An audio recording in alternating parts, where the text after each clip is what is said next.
nag-reveal na si Bon ng kanyang 120 days body transformation at madami mga nagsasabing bakit hindi naging pantay tignan yung traps ni Bon nung nag-flex siya. Kaya ngayon sasagutin natin yan sa video na to, kaya make sure na panoorin mo tong video na to kasi madami ka ring matututunan about sa pag-gym. Alright mga kaibigan, good evening sa inyong lahat. Itong vlog na to is normal day lang siya, nating special at mag-gym lang kami ni Bossing. Pupuntang Tagaytay, isang oras 40 minutes lang na biyahe, tapos tatanungin natin siya kung paano niya na-achieve yung ganong katawan kahit ginagawa niya yung content creation, travel. So, itong video na to, makakuha din kayo ng learnings. Normal na gabi. So, tara, ayayin na natin siya. Bossy, let's go! Yan o. Tara, let's go! Tara! Meron din tayong ayayin na isa dito. Ay, gagi, sa sobrang itim mo, boy. Di ka makita, boy. Sasama din tayo. Mag-gym tayo. Day 1 ko ngayon. Day 1? Day 1 na naman? Oo, nag-gym na si Bossing eh. Nagpapayat na si Bossing eh. Payat na rin kami. Yan. Ano talaga? O, tara. Kung hindi kaya magpapayat ng ng gym. Chabo. Boy, sa vlog na to, boy, magbibigay tayo ng motivational, spiritually indicated to the blueness of the Marcinis. Spiritually, mythically, dividend. Kailangan madami sila matutunan dito. Ano yan? Ready na ako, tara na. Alo! Yan yung service natin. Gym na tayo, ready na. Walang iya. Punta na tayo, gym boy. Tara, una ka na. Maglakad na lang kami. Normal day lang to, Bossing. Time check, alas 9:40. Mukhang tinatamad ka pumunta sa gym, boy, ah. Malabo. Alam mo, pag nandun na ako, pre. Nandito pa kasi ako sa bahay. Ayoko dito eh. Ayaw mo dito? Ayoko dito eh. O, tara na, biyahe na tayo. Grabe yung pogi ni Makmak sa camera mo, pre. Si Joshua Garcia. Sa mga nagsisinungaling, Bossing, kaka-Bible study lang natin kanina. O, tara na, Bossing! Normal day. Normal day, let's go.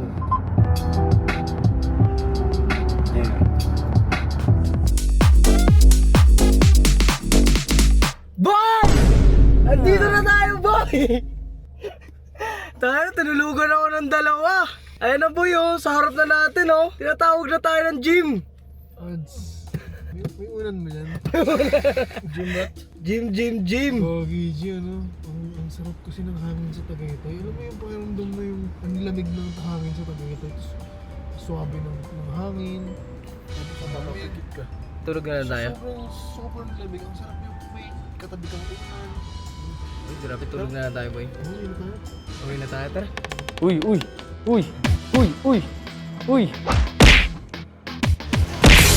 Knock out. Ang gagawin natin ngayon, mag-uusap lang tayo ng motivation, exclamation, dedication.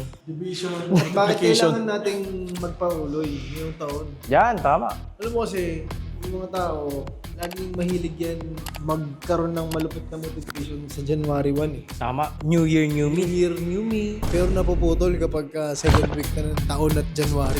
Yan, tatanungin kita, kamusta ang iyong diet ngayon? Baka day 1 ka lang kagaya neto.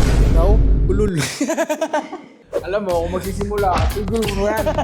Alam nyo ba na yung ginagawa natin sa gym, yung nagtatawanan, hindi maganda yan. Dapat seryoso lang kagaya. Alam nyo guys, sa totoo lang, itong mga kasama ko, hindi ko alam kung gusto mo talaga si Argon. Yan yung katawan ni Argon, hindi ko alam paano niya nakuha yan. Tawa na ng tawa si Jim. Siguro mo yan. Oo guys, pag nakita nyo si personal si Argon, payatot. Ito yung malaki katawan, halika. Hubad ka, boy. Hubad ka. Pag-uusapan lang natin yung naging fitness journey mo sa 120 days. Ano yung naging struggle, ano yung naging motivation mo. Pag-uusapan natin yan habang nagbubuhat. So warm up muna kami, guys. Ganito lang yung warm up niya. Ganito.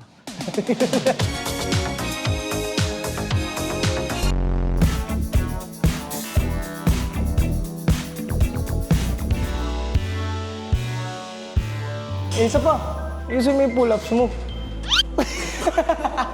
Bakit tumisipa, Brad? Hindi. Ginawa sa akin. Boy, may first na tanong ako. what's motivate you? Bakit mo ginawa yung 120 days? Walang nagpapamotivate sa akin. Gusto ko lang maging best version ng sarili ko. Yun lang, G. Yun lang yung pinaka-deepest why mo bakit ginawa mo yung bagay na yun. Pinupush ko yung sarili ko to the point na araw-araw sinasabi ko yung sarili ko na huwag mong i-motivate yung sarili mo. Pumunta ka na lang doon. Gawin mo yung trabaho. Kaya yung parang Kasi- kataga mo doon is parang niloloko mo yung sarili mo. Lagi ko lang niloko. Everyday show up ka lang. Loko, first day lang to, first day lang to, first day lang. Kasi G, paano ka makakapag-motivate sa ibang tao kung yung sarili mo hindi nga pupunta sa gym or pupunta sa trabaho, G. So, push mo na lang sarili mo, lokoy mo lang. Parang ginagawa nito. Day one lang lagi. Pero at least nag-show up siya.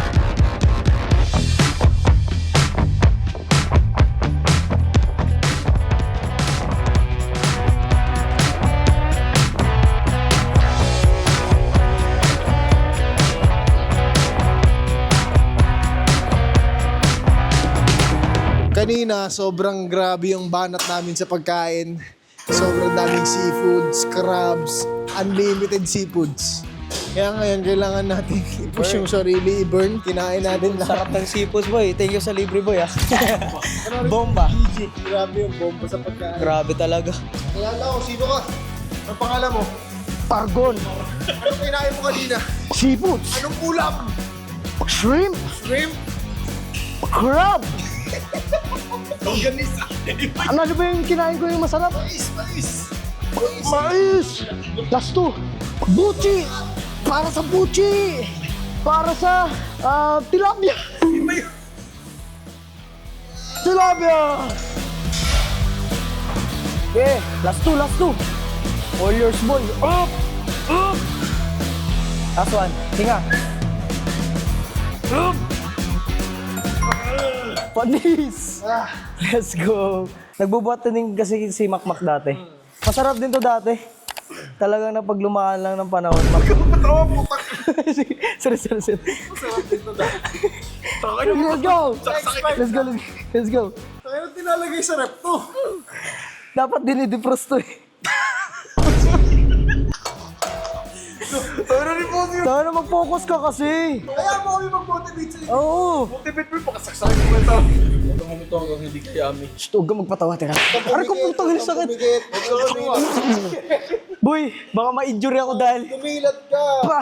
Huwag Sige! mong ipikit yung sakit. Let's go! Okay. Oh, last six. Ah! Last set. Bigat ka, boy.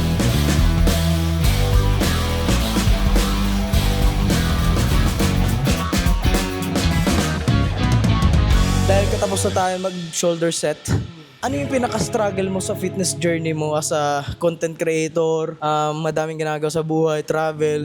Para sa akin talaga, oras eh. Kasi alam mo naman tayo as nag-iisip ng mga ibang level na ideas sa content creation, tapos shooting time, tapos preparation time. Para sa akin, oras talaga yung pinaka-problema ng lahat. Kasi halos lahat naman busy, halos lahat naman may pinagkakabalaan. Tama. Pero lagi mo lang tatanungin sarili mo, bakit mo sinimulan? Doon na papasok yung yung deepest why mo kung bakit mo sinimulan tong journey na to. May kanya-kanya tayong struggles. Sa akin, oras. At halos sa lahat, oras.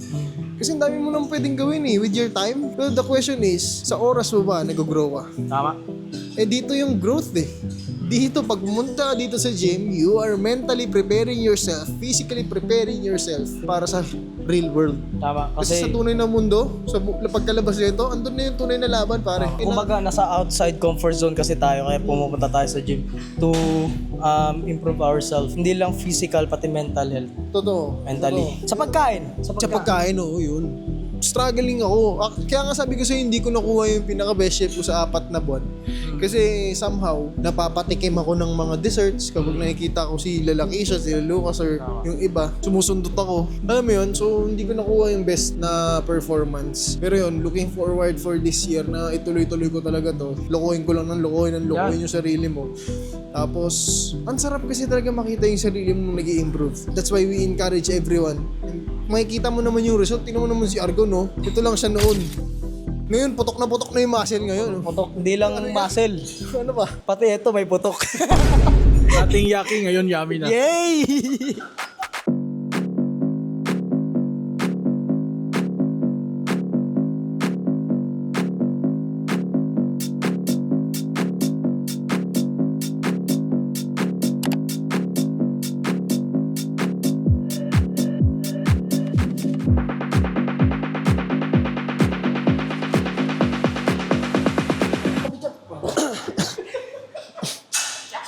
Gusto mo muscle? Ano yan? Direkta na to. Tayo na kayo. Ayun nga boy, anong goal mo ngayon this 2026? Yung goal ka ano lang, makita ko lang yung better self of me. Uy. Bakit hindi ka na ba masaya sa estado mo ngayon? Yung Ang bigat ng katawan ko, tapos Bilis singalin, tamad ko. Ganun. Pero yung nagsimula kami ni Bossing, yun, naka-4 na game na ako, tapos parang gusto ko pa maglaro eh. Tsaka nakakatuwa yung makikita mo yung timbang mo bumabawas. tama, oo. Pakiramdam ko, inahanda ni Makmak yung sarili niya para sa the right one. Uy, grabe yun. So kasi pag naging yaki ka, walang may gusto talaga. So sino ba na may gusto may yaki, di ba? Si Mike. Pag nagyami ka, uy na. Delicious. Yun, Habulin ka na ng aso. ganun na kagad. Alam nyo kasi ito, Taken. Ito, never taken. Undertaker. Undertaken.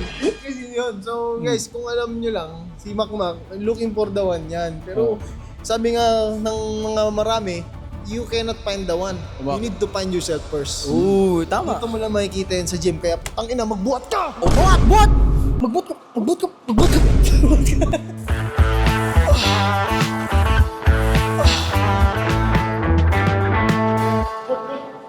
Sorry. Nag-ayos ako ng angle guys. Mayabang. Meron pa rin kahit kumain na. Yeah, chest up ka, tapos ganun ka pa. Gon, meron kasi yung isang timbre sa'yo. Alam mo yung nag-reveal ako. Ngayon, nag-reveal ako, napansin nila, hindi daw pantay yung traps ko. Ah, sige. Ngayon, Oo. ito yung traps ko na nararamdaman ko, na-flex ko to. Ito yung... Ito, na-flex ko to, ayun. Sige, ganun mga. Ayun, na-flex ko siya. Ah. Ngayon, kapag nakaganito ako, tapos i-flex ko yung dalawa, tignan mo naiiwan to. Ah.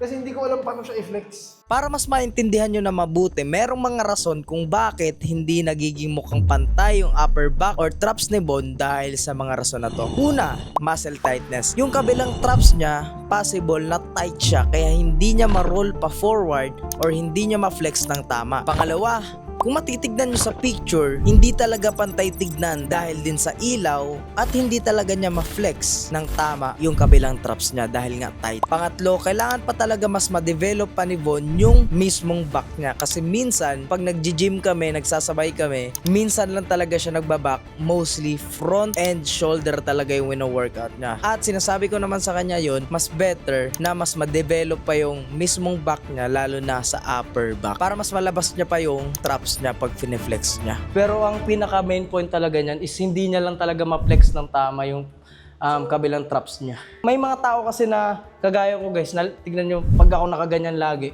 na-flex ko ng tama. Pero may mga tao din na meron namang traps, kaso hindi nila na-roll out yung traps nila. Kasi, yan, hindi nila naman ganun. Pero pag tinignan mo sila nakaganon, meron talaga silang traps. Oo. So, ginawa ko, hindi mo bunyan ako. Oh, ganyan, pantay naman eh. Oh, di kasi medyo ni-relax mo dito, no? Pantay talaga siya. Pero dun sa yung video na nakita niyo, part na yun, hindi ko talaga na-flex yung dito. Oo. Kasi madaling araw na natin sinot yun eh. Kayo pagod na rin. Longest na. Pero kung gusto mo talaga gumanon talaga yung traps mo, kailangan mo talaga i-work on yung upper back mo. So galing yung pinaka-ano mo nun, pinaka-peak na weight na mababa is 67, tapos ngayon 71. Oo, nag-70 So, ilan? 3 to 4. 4, oh. Normal yun? Normal yun. Water weight. Water weight. Yan, oh. Kung nakikita nyo rin si Makmak, may hubog talaga, may foundation talaga. Ang laki nga ng traps nito eh. Yung physique niya, feeling ko narrow. Laki din ng triceps, oh. Delicious. Boy, alam ko na gagawin sa'yo, boy. I-lower mo lang yung body fat mo. Promise. Siguro ideal body fat natin, mga nasa 15% body fat. Wala na to. Ang ganda ng hubog mo. Yung problema ko nun eh. Tignan natin sa baba. Ayan, tutuloy parang kami ng workout kasi meron pa kami 3. Yan. Huwag sobra wide, dyan lang. Tapos dito, ito yung pinaka, ano mo. Yan. Tapos chest up ka. Boy, ganun mo nga ako sa likod, boy. Ito guys, nakakatulong din to. Kasi para ma-stabilize nyo yung form nyo. Wala kayong ganyan, tapos sobrang bigat. Nag-swing-swing kayo. Di ba? Kaya pag may kasama kayo, gawin nyo to guys, promise. Yan. Yeah, mas okay siya. No? Mas stabilize yung ano mo, no? Kesa sa ganun-ganun kasi iniisip mo pa na gaganon-ganon eh. Ramdam ko nga eh. Oh, di ba? Kaya ganito yung mas nagustuhan ko yung ina-apply ni Argon kasi mas ramdam mo yung traction tsaka yung mismong form. Kasi kapag sumasakit yan, yung lower chest mo, ibig sabihin tama yung ginagawa mo.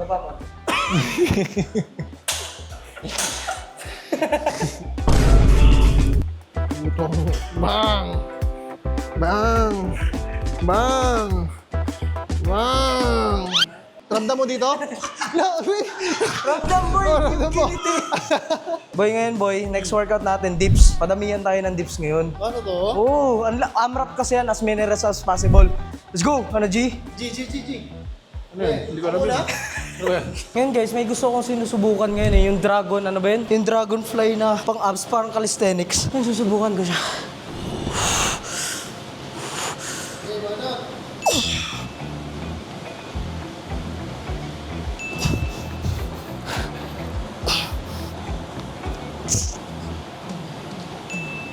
Oh! Woo! Okay ba? Okay ba siya? Pakita ko yung perfect form. Dragon flag. Ayun, dragon flag. Ayun oh. 1, 2, 3, 20, 21, 22, 22 lang. 22. Uy! Nari. Sumakit yung kamay mo. Hindi ko na control. Kala ko injury. Hindi naman injury. Ba't lang ako? Kasi biglang kaya yung pumitik. Oo.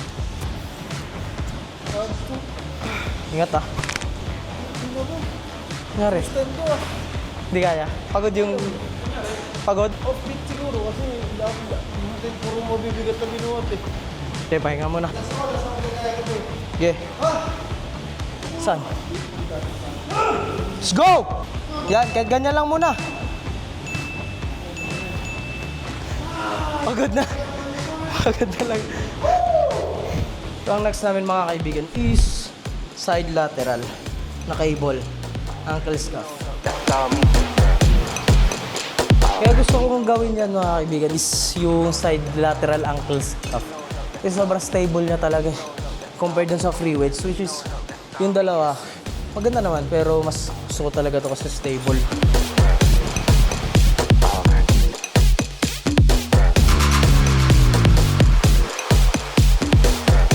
Boy, patapos na tayo sa workout natin. Ano yung advice mo sa mga nagsisimula sa fitness journey nila ngayon, 2026, na gusto rin nila magkaroon ng abs pagdating sa kanilang katawan? Mga baguhan na gustong sumubok sa fitness, huwag nyo na lang subukan, gawin nyo na. Yan. Huwag nyo nang isipin, gawin nyo na. Perfect. Kayong magplano, gawin nyo na. There's no perfect timing. The perfect timing is today. Kung napapanood mo to, kung saan ka man ngayon, pumunta ka na sa gym, ngayon na. Pumunta ka na. Pagkatapos nyo panood itong video na to, huwag na kayo ma-motivate. Basta pumunta na lang kayo sa gym. Pumunta kayo sa kahit anumang sulok ng bahay nyo. Mag-push up kayo, mag-sit-ups kayo, o tumakbo kayo. Do something different or do something exercise or physical activities kasi napaka-importante niyan. Naglalabas ng pawis yung katawan nyo. Lalo na kung bata ka pa, 20, 30, 40, 50 years old. Ito na yung tamang timing, oras. Kasi kailangan mo talaga ng ehersisyo. Kasi kailangan gumana yung makina katawan natin para gumana yung nasa loob. Tama. Good thing na nasingit mo yun, boy, na physical activity. Kasi ang alam ng karamihan, pag fitness kasi, gym lang talaga. Which is mali. Kasi fitness, ang dami yan. Basketball, badminton, pickleball. Ngayon ang uuso ngayon. Sports. So mag-push up kayo, mag-running kayo. Simulan nyo sa pinaka-basic. Hindi nyo naman kailangan pag first day gym na agad na babanat kayo. Simulan nyo na sa physical activity like walking. Yun, pinaka-baseline talaga ng tao. Kung baga dinisign tayo. Alam mo yun, move around na hindi lang nakaupo. Totoo yun. Especially sa mga 18 above. Kapag 18 above ka na, gumising ka na. Ito na yung tamang timing para ikilos mo na yung katawan mo. Train mo na. Kasi hindi lang yan, sa science, biblical din yan na kailangan nating dumaan sa sacrifices, sa true pain para makita mo yung best potential ng sarili mo. So kung ikaw, hindi ka nasasaktan, magtaka ka na. May mali sa'yo. Pero kung ikaw, nilulunok mo yung sacrifices, nilulunok mo lahat ng pain, pawis, dugo. Kapag ikaw ganon, ibig sabihin nasa tamang lugar ka. Tama. Tapos boy, di ba nasa Bible din na alagaan mo yung binigay ni Lord na buhay sa'yo? Our body is the temple of Christ. Tama. God. So, alagaan natin kung anong meron tayo kasi ito yung sasakyan natin eh. Tama. So kapag ito, yung sasakyan natin, walang change oil. Yung change oil parang yung exercise eh. Tama. DMS eh, maintenance. So maintenance mo yung sarili mo kasi sobrang gas-gas na nito. Pero tama na tong motivation. Pagkatapos ng video na to, pumunta ka sa gym, magbihis ka o pumunta ka sa court, mag-shooting ka o mag-basketball ka, magpapawis ka, mag-push up ka na ngayon na. Tama! Guys, pag napanood nyo to tapos ginawa nyo yung sinabi na Bon, message nyo ko sa IG, a-assist ko kayo. Let's go. Na. Tara na. Laki ng tricep na to, kaya kaya oh. Gagi, focus ka. Niloloko lang ako ng boss. Hindi, malaki nga.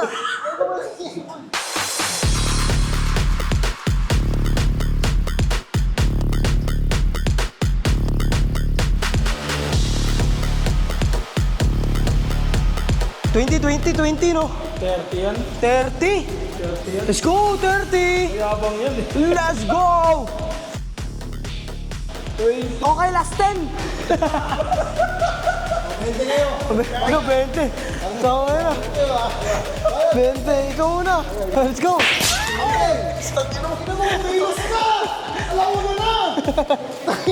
Let's go. Papakising ka. Bumanat ka na! Babanat ko, babanatan ka namin. Sakit ng... Boy, tignan mo, di na workout na maayos mo. Tignan mo.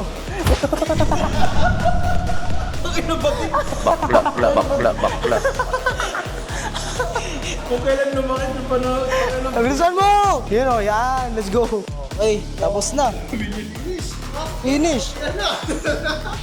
Good G, good G. Good G, good G. Good G, ha? It's just another day dito sa Malupitang Gym. Kailangan mo kasi push mo ito Kaya nga eh.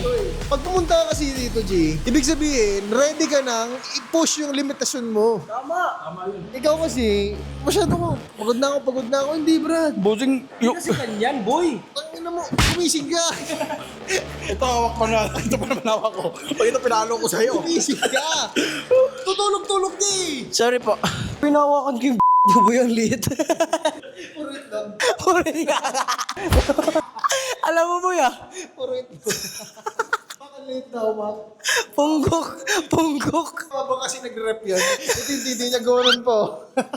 So maraming salamat sa mga nasubaybay at umabot sa video na to. Sana may natutunan kayo sa mga sinabi namin at katarantaduhan.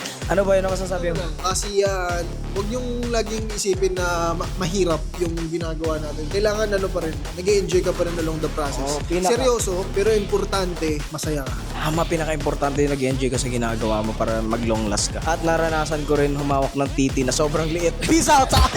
Peace out! Subscribe!